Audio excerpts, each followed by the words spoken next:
É mão só. O saco não. Não tem saco pegar uma bolinha aqui. Pra mim dá uma. Você usa uma puta porrada na cara. Eu senti, velho. Isso daí é mão só. Esse aí é tamanho menor, que eu dei pra você, você trocou a luva? Pega que eu preciso assim. Se você tá uma forte, você tem que dar mesmo. Léo, para de ficar segurando o golpe dele, cara, com a mão. Não se defenda com a mão. É pior. Olha lá, você tá indo com a mão ainda. Cara, agora todo mundo morreu. Mas vai todo mundo com os beiços inchados.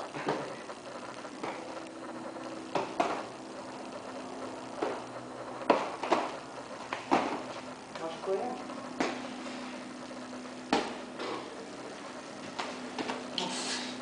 Vai? Esse tinha pego. Pegou de raspou.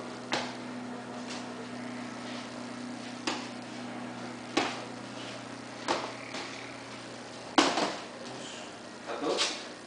Mal então. Chegar. Vocês vão ver quando o Léo vier aqui treinar do IS, ele toma golpe e fala, ah! E geme. Não sei se você conhece o Léo do oitavo.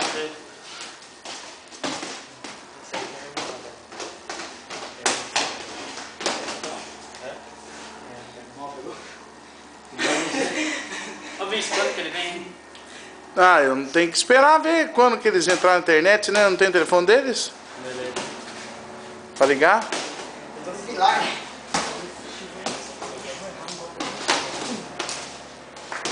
Os caras, mano. O negócio é pessoal, hein? Ó, pensa, velho. Nossa, agora pela maldade foi mal. Olha a diferença.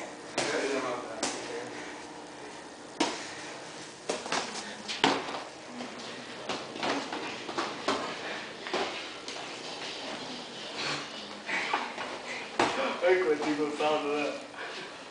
John Lennon. John Lennon. Nós dois aqui. Nossa, velho. Daí eu vou descansar. Não, daí eu parei porque eu vi que você ia vir pesado, porque só uma coisa que Nossa. você pega mesmo. Nossa, você é mentira. Nossa. Não, de boa. Mas não dá. Nossa! Muito mal. Vai, vamos lá. Vai lá. Por que? Não parou ainda? Deixa eu terminar o tempo aqui. Não. 3 minutos. 3 minutos. Falta quanto? Agora que vocês pararam, falta mais 30 segundos.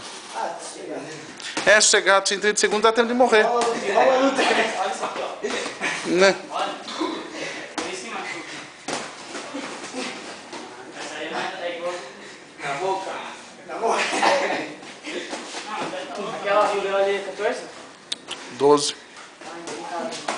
A minha é 16, então. Aquele tá é 10. Eu tô 10? É. Então é difícil, porrada. Vai dar forte. Para de rir os dois e começa a estar. Cacete, agulha. Os caras! Obrigado, papai. Vai! Vai, chute. Parou.